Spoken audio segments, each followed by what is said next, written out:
Scheduled between Erik Brown, who has done pretty well so far in his career, 15-1 so far, and he's shown he's got a knockout drop, 13 by KO, and he'll be meeting Terry B, who comes to Northern California out of Houston with a 7-2 record. And there you see Terry B, and I know Joe likes his nickname there.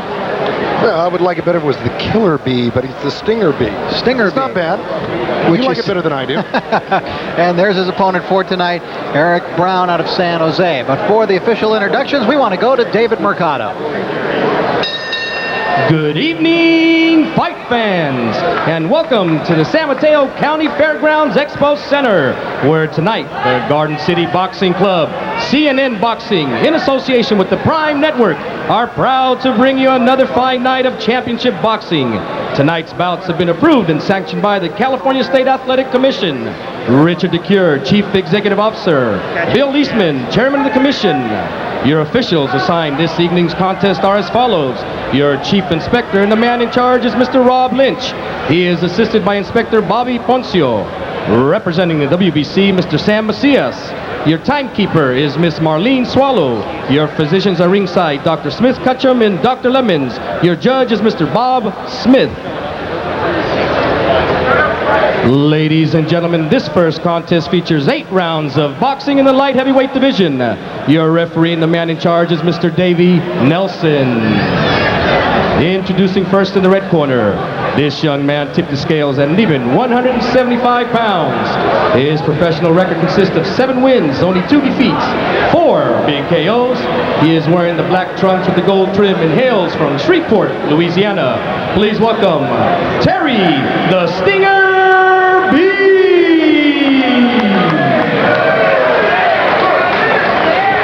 His opponent is fighting out of the blue corner.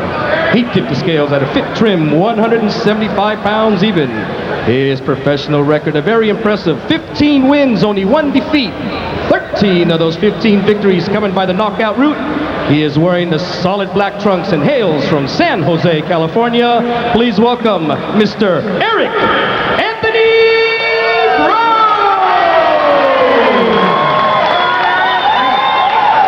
All right, no. Give me instructions in the dressing room. Just follow his instructions. Have a good fight. You got a good crowd. Let's show them what you got, all right? Shake hands and come out boxing. And the fighters retire to their corners, await the opening bell. Davey Nelson is the referee. Here's a tail of the tape, Joe. Of course, you've got a real tall Brown over here in this corner compared to B. Same weight. The reach is a little bit of advantage for Brown here, but Brown looks to be a lot taller and longer than his opponent, even though they say the reach is about the same. Brown has a fine record, 15-1, 13 KOs. Terry B started off very strong in his career, 7-0, but then has lost his last 2 fights. B describes himself as a boxer. He says he's going to use movement in and out. Says he has to stay on the outside. He got away from that in his last 2 fights, and he felt that's why he lost. Erik Brown only lost to Mike Green in a fight card up in Lake Tahoe. He also considers himself a boxer who likes to set up his opponent for a later knockout.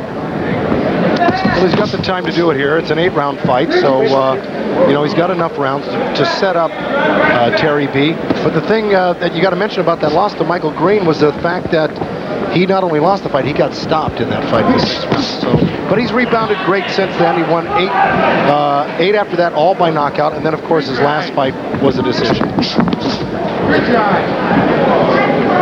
Thank you. That's Brown moving forward. Both fighters in black trunks, but the long trunks are on the body of Erik Brown. He's the local favorite tonight from San Jose, not too far from here.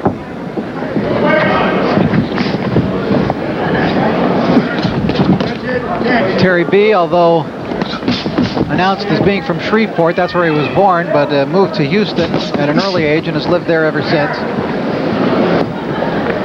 Both pretty good football players from what I understand too, Rich. From what I understand, Erik Brown had a scholarship to San Jose State. He had some bad knee problems. Right. That's when he took up boxing. Exactly. He was award winner in the world of football, a wide receiver at Andrew Hill High School. there was a headbutt as Brown leaned in, and now Brown gets stunned. He might have been a little stunned by the headbutt before that, but he's taking shots now, and Terry B opening it up, and Brown is in trouble, and Brown is down. That headbutt might have hurt him more than any punch he got hit with, Rich. The count is 7-8. Brown up off of one knee, and I think you're exactly right, Joe. I think that headbutt stunned him a little, but Terry B followed it up with punches. Now can Brown survive? He's hit with a right hand immediately. Looks to be in some control of himself here. Surprisingly, there's no cut over Erik Brown's eye from that headbutt. But here's an opportunity for Terry B to really put on the pressure. There's a right hand by Terry B. Strong punching from B here in this first round. 10 seconds left in the round here, Rich. A big first round for Terry B. Stand by for round number 2. Wow. The fight was kind of moving along. The fighters were feeling each other out there, Joe, and suddenly the headbutt and then a flurry of punches by Terry B. Did he ever take advantage? And what happened was you had Terry B laying on the ropes. You had Brown coming forward. Of course, he's the taller man. Why he's getting so close to B, I'll never know. He should keep him on the end of those punches. But because of that, they banged heads hard, and that started the rally for B. 6 or 7 rounds left. Get back to your game plan. Stick him. Move him. No inside. See, he just got told by his corner, no inside, and that's the reason why. He came forward with that right hand, instead of staying on balance, keeping his balance back, came all the way forward, banged heads, and really that's what started this rally along with that right hand for Terry B. Well, you could see he was a little stunned from the headbutt, Joe, but then, Terry B, you got to give him credit because he followed right up. That was a terrific right hand he threw there. It sure was. All right. Excuse me, Rich. Erik Brown's corner, as we were discussing this, was telling him, don't go in on the inside. So let's see if he heeds their warning and uses his distance. Round 2 now. Erik Brown has certainly felt leather. I'm curious as to why Erik Brown has got Anthony written across his trunk. Well, they introduced that as his middle name, Erik Anthony Brown. It's not your typical nickname, so I assume that's his middle name. All right. And Joe will ask you to kind of take a look here at Brown and see if you think he's come back into himself yet. Well, yeah, his legs are in him very steadily, and he's working again. He's trying to find some openings here against Terry B. But I'll tell you, I think B is really catching him off guard right now and may have his number because of that first round. Well, Brown obviously B very encouraged by what happened in that first round. Now Brown's trying to come back, but he's moving into an inside fight here, which may not be the thing that he wants to do. But now B backs out of there. Should we do some B jokes? B's buzzing around the ring. I had to throw one of those in, Rich. I know. Much to the misfortune of our nationwide audience watching tonight on Prime Network. Oh, I bet they're all at home doing the same thing. Come on. All right, back to the fight, Rich. Brown is kind of pushing his jab out. And he takes a left there as he kind of leaned in again. And that was the cause of pushing your jab out. And it was a astute observation because he laid it out there very slowly, got caught with a counter left uppercut to the other side.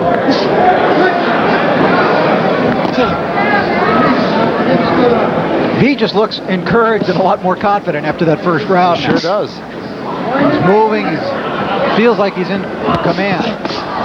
Don't count out Brown. Not with a 15-1 record and 13 knockouts. Well, to me, it looks like Brown has more power in his right hand than his left hook. His left hook looks a little weak.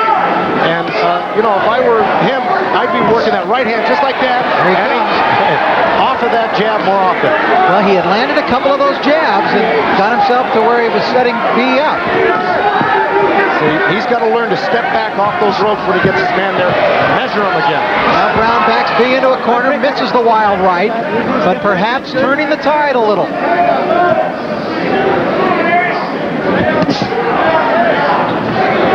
So Brown in this final minute of round number 2, bouncing back.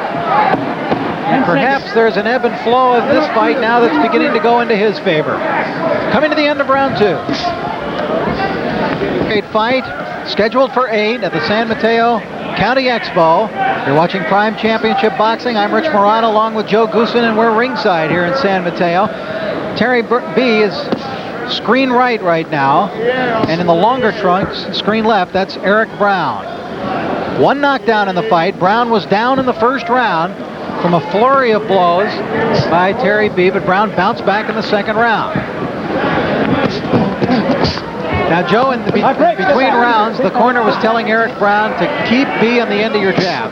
What do you think of that? Well, it's exactly what we were talking about last round, is that he's really committing himself too far in. He got hit with a good right hand right there, did Brown. But he's committing himself, such a long-armed, legged guy. He should keep his weight back and his hands out farther than his body. If he does that, I think he'll be able to measure Terry B a little bit better than he has been. B, on the other hand, Joe, it seems to want to use movement, want to use the ring quite a bit.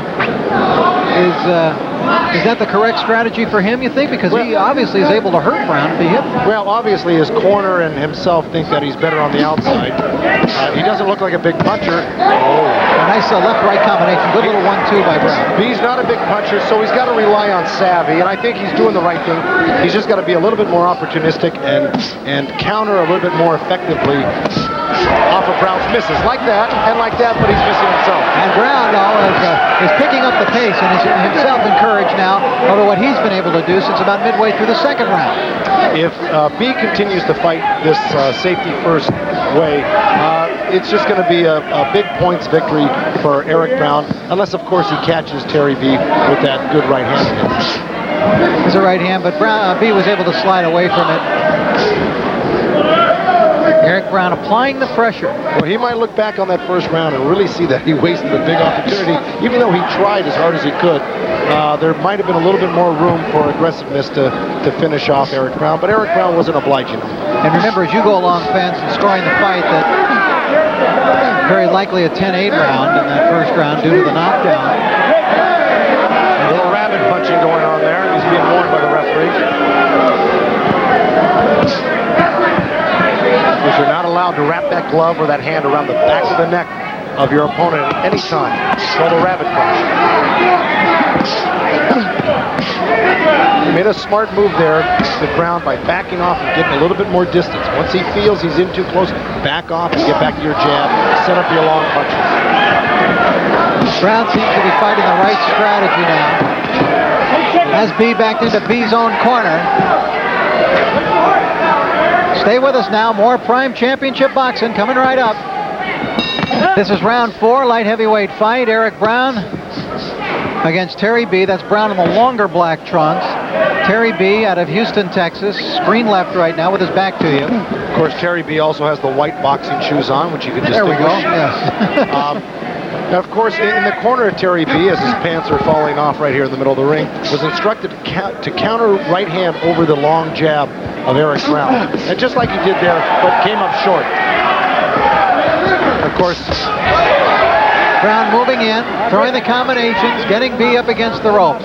Brown gaining in confidence. And Erik Brown, of course, was chastised in his corner. They said, this is a fight, not a honeymoon. We want you to put on more pressure, more angles. I thought he was doing an admirable job, really, of adjusting and putting a lot of pressure on. So let's see if he even steps it up a little bit more, Rich. Sometimes I guess the focus of a fighter can wane a little during the course of a fight, and I guess you, Joe, especially as a trainer, know you got to wake a guy up. That's true. But like I said, I think he may have been overstating the case that it's a honeymoon, or this is a fight, not a honeymoon. I think Erik Brown's putting on good pressure. Yeah. It looks like he's catching up and may land some big punches this round. Yeah, he's finding that face to be a real home for his jab now. He wasn't landing it with great regularity early in the fight, but now he seems to be, his accuracy really seems to be picking up with it. There it is again, nice left, and just kind of turned B around and prevented B from landing a punch. Well, B was in the midst of countering with the right hand and got stopped right in his tracks with that long jab from Erik Brown. It's hard to, you got instructions to counter that jab, but it's hard to get over that big reach.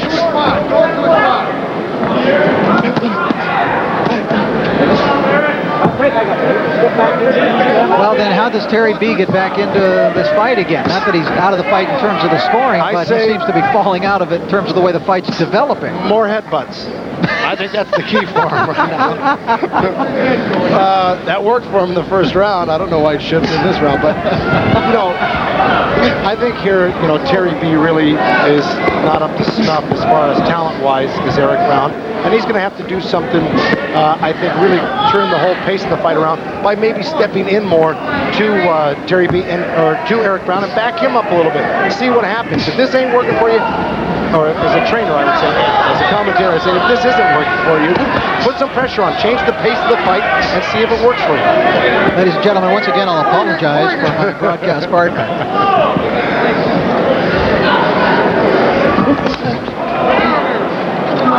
Round 4 settles down a little bit. Not quite the fireworks we had in the first 3 rounds. Inside the final 10 seconds now of round number 4. Round 5 coming up. Stay with us on Prime Championship Boxing. Got him with a left hook. The San Mateo County Expo Center. Time is called momentarily, and I think they're going to have to hike up the trunks of Terry B. Terry Stinger B. Referee Davey Nelson brings him back to the corner. You're watching Prime Championship Boxing. And still to come, our main event, the Continental America Super Bantamweight Championship fight in the WBC. Eddie Croft, undefeated, against the veteran Jerome Coffey. A guy who's been in with 5 world champions and beaten 2 of them. Youth versus experience, and that's yet to come on Prime Championship Boxing tonight. This has been a good fight. We saw Erik Brown down in the first round. You see Brown now facing camera, Terry B with his back to you.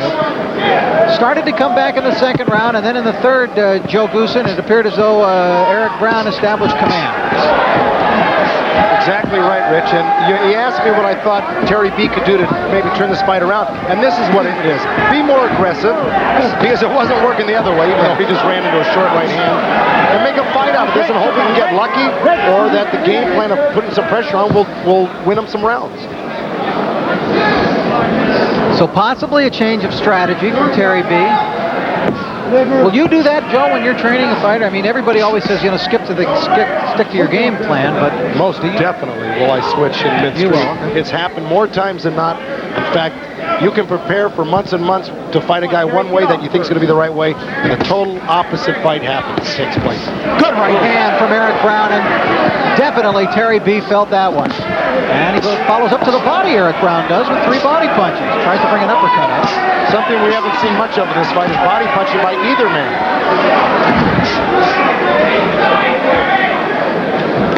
Good left jab by Erik Brown. That was a solid shot, very sharp. Goes to the body again, and he's mixing it up, upstairs and down.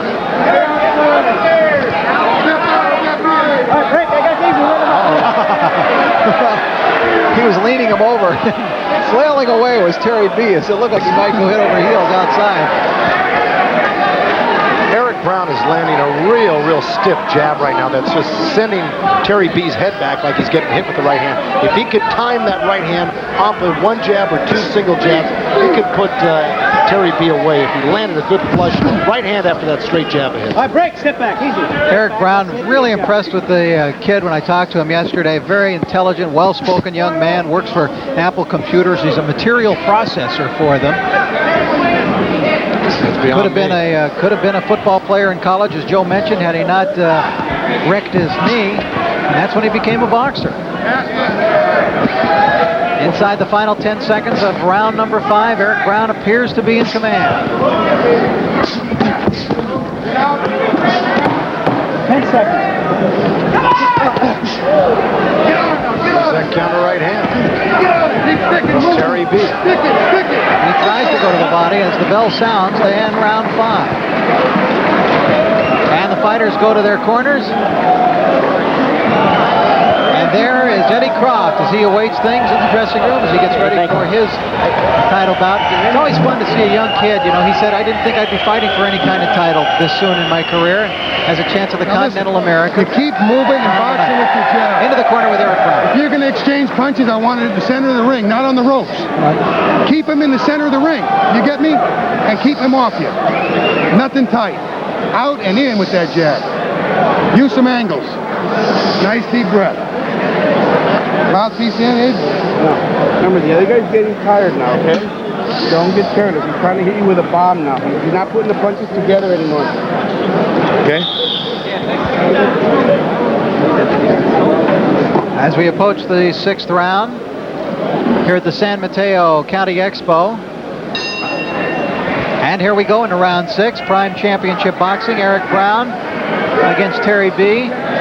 Joe, what did you think of the corner instructions to Erik Brown between rounds? Well, I think the reason they said they want to keep Erik Brown in the center of the ring, he seems to have a little bit better balance than when he starts getting near the ropes. He seems to fall on top of his opponent, and I think they want to keep that distance between the two fighters to get good leverage on his right hand. Because when Terry B goes onto the ropes, he seems to confuse Brown a little bit, ties him up a little bit more, and I think they feel he'll have more of an opportunity if he uses the middle of the ring. Now Terry B goes back to movement here in the start of the 6th round and trying to throw the jab out.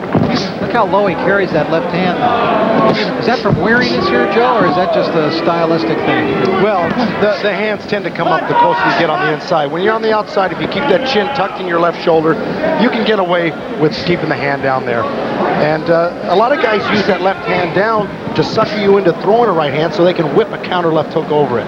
They kind of sucker you into it. So there's many reasons for keeping it down, and one of them is fatigue. In this case, I don't think so.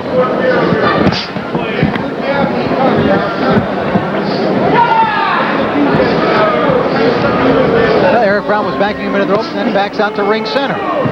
Well, he listened to his corner's instructions, of course. The fans, we got didn't like it. Smittens of booze here. They want to see Erik Brown go after Terry B and knock him out. And you're not going to do that by backing off of a man and waiting for him to come to you.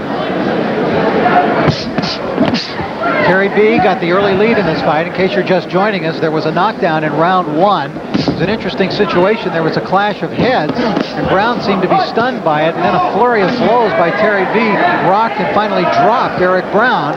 He managed to get to his feet at the count of 8, survived the round, started to come back in the 2nd round, and then seemed to establish firm control in the 3rd. Well, it's definitely all Erik Brown, but he's really got to get a little bit busier. He's content to just throw the jab, right hand. He's got to start going to the body with a hook, left uppercut, and another right hand. He's got to throw 4 and 5 punch combinations to take a survivor like Terry B out of this fight. Well, he did seem to be more effective in the previous round. He was a little more aggressive in that round. Nice jab. When you land a jab as flush as that, you've got to follow it directly with the right hand, and that's something that Erik Brown is not doing. He's landing good, hard left jabs without a right hand behind him. It's just an occasional right hand here and there.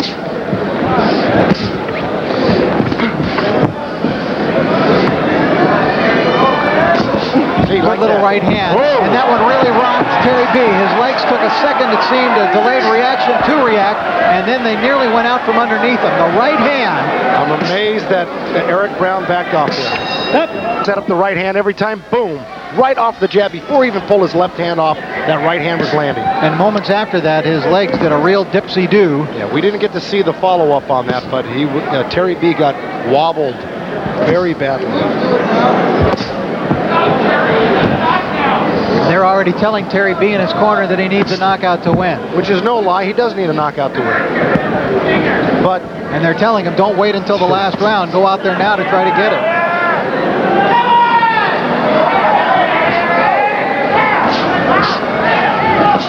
Nice uppercut from Erik Brown. That's the first real effective uppercut we've seen in this fight from either man.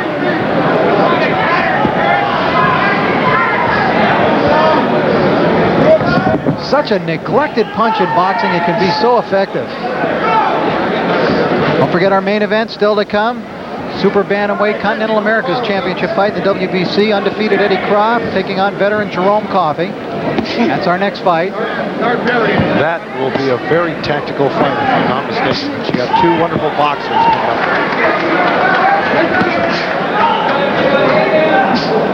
Right now we've had a good action fight here. You know, I got to comment on something here, Rich. If I were in the corner of Erik Brown right now, I'm going to tell him to go after this guy. You hurt him real badly. I know his legs aren't underneath him yet. Go for the knockout right now. Don't settle for a decision when you're overwhelming somebody as easily as this. There's a right hand by Terry B, but he just pushed it out there and had no effect whatsoever on Erik Brown. He did land it, a scoring punch, but there's an uppercut by B.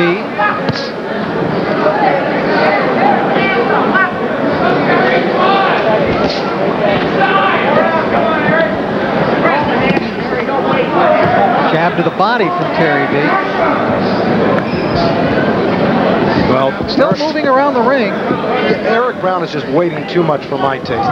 If I were in his corner, I'd be urging him to go for the knockout. Terry B obviously doesn't have the power to hurt him. He's hit him with clean shots like that a couple times with no effect. So go after your man. He's not a dangerous puncher. You want to get a knockout instead of a decision if you're a knockout puncher like Erik Brown is. Yeah, and B is hitting Brown with some punches that have landed cleanly, but they're not having an effect anymore. None at all. None at all. And obviously the stronger puncher is Erik Brown, so why not take it to him and improve on that knockout rate? He's getting hit waiting around instead of forcing the action. When he forces it, Terry B is less likely to stay busy. In the final 10 seconds of this 7th round. Another clash of heads. And the bell ends the 7th round. We've got 1 round to go as B quickly goes to the corner and sits down. Last round. Don't knock him out. It's all over. Last round, I will touch gloves. Terry, you don't knock him out now, you ain't going to get him. All right? You know what you got to do now. Hey, no secret. No secret. Deep breath. Don't be bouncing around so much. Stand there toe-to-toe with the fucker and just punch. Don't be bouncing around. Stand there toe-to-toe and just punch. It's the only hope. Just put pressure on him. You won the first round and that's it. They might not even giving you the first round. Hook off the jab, keep him honest. Start burying it too. Don't just land it, punch through it. This is the 8th round, 3 minutes, okay? Got another win, baby. Deep breath. Anything you're at it, tie him up. Keep him at the end. All right, last round coming up now in this 8-rounder. Referee Davey Nelson brings the fighters out for the 8th and final round. Terry B appeared extremely discouraged in his corner. Yes, he did. Between rounds. They were telling him you got to have a knockout and everything and mix it up, go after it, and he was just shaking his head. Well, he's not going to sit in there and mix it up as much as they would like him to. I think he'd be content just to go the distance at this point. He's lost mostly every round. On the other hand, Erik Brown was told to go ahead and start burying his punches, but I think they should have told him that 3-4 rounds ago. Erik Brown, by the way, Joe, did not have any amateur fights. Went directly into the professional ranks after gym work. It's amazing, really, because starting boxing so late, never having any amateur experience. He's a very talented kid. I think the more he fights, the better he's going to get, the more he's going to learn. And it's going to be learn as you go along for Erik Brown. There's a good combination from Erik Brown. It's nice stuff for a late bloomer. He throws a nice 1-2, Brown does. He to the left hand and he follows it up with a straight right. He's done that often in the fight tonight. I'll tell you what, though, he has been getting hits, even though it's a light punching Terry B. As he steps up in caliber of fighters, he's going to step up with guys that can punch a little bit more. Erik Brown has got to tighten up his defense. I think if any punch he gets hit with too much, it's the right hand. So he's got to go back and work on that in the gym. B looks as though he's into a survival mode right now. Yes. Not going out for a knockout as he was instructed by his corner to do. Yeah, because if he went out for a knockout, I think he would be the one getting knocked out. I think he's, right at this point, just smart to do what he's doing, survive the fight, get out of here healthy. Right hand from Brown, partially blocked by B. And it's not as if Terry B didn't have his opportunities in this fight. There was that first round where he had Erik Brown hurt, and a couple opportunities where Erik was waiting around, never capitalized on it, and Erik Brown took control of this fight from then on.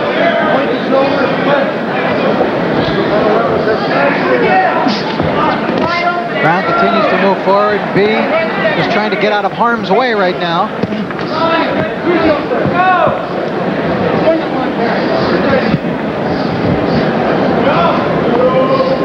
Don't forget, on Prime Championship Boxing, still to come, our title fight, Eddie Croft and Jerome Coffey. Stay with us. That one will immediately follow this bout's decision.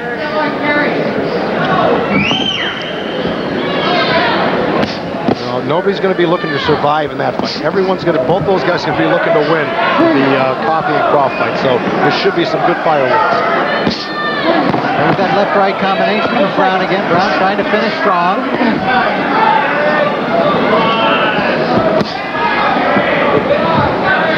And there's the final bell to end this fight. Erik Brown's got another win, but not another knockout. It would appear that way, that Brown will have run his record to 16-1 once the decision is rendered. Referee Davey Nelson going around the ring right now and collecting the judges' cards. Here's Terry B, who had a good first round and then found the sledding very tough.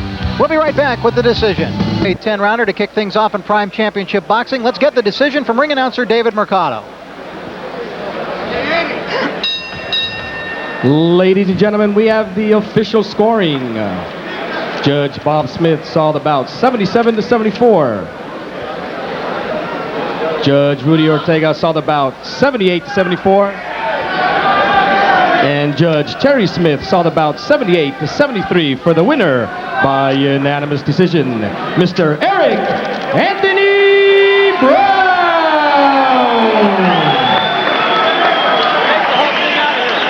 Here's your winner, Erik Brown, now 16-1. Wasn't easy for him, although the decision was solidly in his favor. It wasn't easy because he actually had to fight from behind. He got off to that very rocky start in the first round, in which he visited the canvas after hit from a flurry of blows by Terry B. I guess they don't want. Now, don't forget, still to come, and we'll be going to that momentarily, will be our Super Bantamweight Continental America's Championship fight, World Boxing Council version. Eddie Croft of San Mateo, undefeated, 17-0 in his career, taking on Jerome Coffey, 35-8-1. That's the WBC Continental America's Super Bantamweight title fight. Croft and Coffey. It's coming up next when Prime Championship Boxing. As we await our championship fight tonight in the Super Bantamweight division, the Continental America's Championship fight, which is, of course, Eddie Croft, undefeated, against Jerome Coffey, a veteran of 44 fights and a veteran of being in the ring with 5 world champs. I'm Rich Murata, my partner here, Joe Goosen. And Joe, now for that popular monthly feature here one of my favorite Prime segments. Championship Boxing, and that's our pound-for-pound best in the world list, our top 10 in the pound-for-pound rankings. Let's start with number 10 here, one of the world heavyweight champions, the WBC champ, Lennox Lewis, who seems to have dropped in some people's esteem after his fight against Tony Tucker. What do you think, Joe? That's right. And that, you know, I still say that Lennox Lewis, to me, will be the heavyweight of the future. He'll beat them all eventually. Including Bo? Including Bo. That's, when I say all, I mean including Bo. I just think that he's the better athlete. Eventually, with a little bit more experience, before they meet up, he will have the necessary qualifications to beat Riddick Bowe. All right, number 9, Michael Carbajal, great little champion. Of course, had that spectacular bout, maybe a fight of the year against Chiquita Gonzalez. Nobody should ever have to do that twice in a lifetime, this type of fight. But he's got the biggest heart. Now, this is after he was down on the canvas twice. Right. He ended it by putting Chiquita down, who's one of the great fighters in that division. Carbajal, big heart, huge punch, great chin, and a great kid. Number 8 on our pound-for-pound list is a guy who's probably been in the pound-for-pound list for a couple of decades, it seems like, Orlando Catazawa. It's funny because, as we talked about this earlier, he's been there so long, you almost forget about him. He's so steady, he's so good. He doesn't get a lot of TV exposure. He's quite unheralded, but what a fighter Orlando Catazawa is. He's been around, it seems like he's been champ for 10 years. Number 7 on the list, a kid coming up, and should be making his mark real big, I think, before too long, Junior Jones. Junior Jones is just cut and dry, one great athlete. He is such a great athlete. Look how tall. Look at how he delivers his punches. The balance, the speed, the angles. He'll turn you. He'll pop you. Look, body shot. Rips a right hand. Left hook to the liver. This kid's hurting, right? Boom! Right hand. He saw that coming and went down. Junior Jones is a bad dude. That is an impressive He clip will be there. champ. Now we've got a tie for the number 5 spot. I think if it was my decision, I'd probably have Tony edging out Roy Jones. No. Here. Roy has had a spectacular young career coming up very quickly, but his fight against Bernard Hopkins, while he won, and he did win a world title, again, like Lennox Lewis, it seemed to drop him in Exactly. Roy Jones showed that he was human. Roy Jones showed that he's got a long way to go. He's a great from the outside. He's not real busy, even though he's showing it here. It was in the 8th round here. But, and this is against Glenn Thomas, not Bernard Hopkins, who he fought. But against Bernard Hopkins, he fought a much more tentative fight from the outside. He's got to learn the inside game more, because a guy like James Toney would rip him apart right now if they fought today. Tony is a spectacular, becoming more spectacular champion, and I think Tony and Jones will eventually sometime meet up, and that should be a terrific fight. Number 4, the heavyweight champion of the world, Riddick Bowe. Right. Okay. Well, Riddick Bowe, of course, he's had a few people criticize him for the 2 fights he's had against Ferguson and Michael Dokes, 2 guys that are way washed up. And but of course, they gave him his 2 fights. Right now, he's got to start fighting some real competition. Yes. He beat Holyfield, but that's really been it. And Holyfield, a lot of people had their doubts if he was ever really a legitimate heavyweight champion. Next up, number 3 on our list of the top 10 pound for pound is Pernell Whitaker, who never, it seems like, Joe, is in a spectacular action fight, yet no one seems to give the guy much competition except for, well, Buddy McGirt did. Buddy McGirt, sure, that was about as intense a fight for Pernell Whitaker as going to the supermarket. He could have cared less about that fight. He probably didn't work out half as hard as he's going to for this Chavez fight. Believe me, he's a 6-1 or 5-1 dog going into this Chavez fight. I'd put every cent I had, if I had any money, on Pernell Whitaker, only really? because of those odds. He's the greatest southpaw fighting today. Camacho gave, even though he didn't give Chavez a lot of trouble, he went the distance with him. Now you're talking about a whole nother fighter when you talk about Pernell Whitaker. All right, number 2, Terry Norris, dropping out of the tie for the lead that he had been, but you know, he had a tough fight against Troy Water. In fact, he was down against Troy Water. Yes, he was. And this, of course, is Donald Curry a couple years back when Terry Norris was just starting to make a name for himself. What an athlete. This guy is so intense in training. I worked with Terry for several months and trained him up in Campo, California. He is the baddest dude in the gym I've ever seen, and he fights the same way as he does in the gym. I feel sorry for his sparring partners, but I think he would rip Julio Cesar Chavez apart. As long as he took that fight seriously and tightened up his defense a little bit more against Chavez, I think he rips him apart. And there is our number 1 pick, which is Julio Cesar Chavez, who does have that big fight coming up in September against Pernell Whitaker. And Julio, 87-0 right now, Joe, in his career, headed maybe to 100-0. Who knows? Well, that's where he wants to get. He's got to get by Pernell Whitaker. Sure. In fact, I'm not too sure that he wouldn't have been smarter fighting Terry Norris before Pernell Whitaker, because he was offered $10 million to fight Norris, turned that down. He's fighting Whitaker for considerably a lot less and may lose that fight only because the great athlete, southpaw, that Pernell Whitaker is. Well, there it is, our always controversial. And remember something, Pernell Whitaker is also undefeated. Yes, he is. Okay. And, well, wait a second. Didn't he lose one? No. To Ramirez? Jose Luis? Well, yeah, you want to call that a loss, go ahead. But he won the fight. We know that. That's right. He didn't lose a round. All right, we've got our Super Bantamweight Continental America's Championship fight coming up. That's Eddie Croft, undefeated in 17 fights, taking on veteran Jerome Coffey for the title. Stay with us in Pro County Expo Center in San Mateo, just outside of San Francisco. Rich Murata along with Joe Goosen. This is Prime Championship Boxing, and we are awaiting our championship fight for tonight, the WBC Continental America's Super Bantamweight title fight between Eddie Croft and Jerome Coffey. We are awaiting the arrival of the fighters. Neither man has come into the ring as yet, so we will wait for those two to get into the ring to get us started.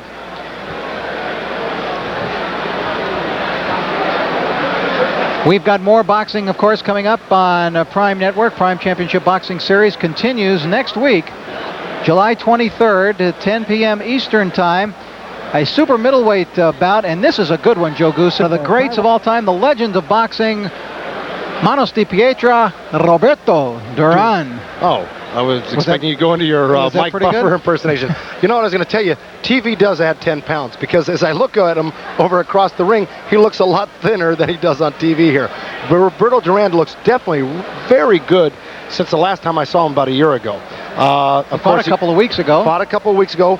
He's, I think, headed for a showdown with Vinny Pazienza.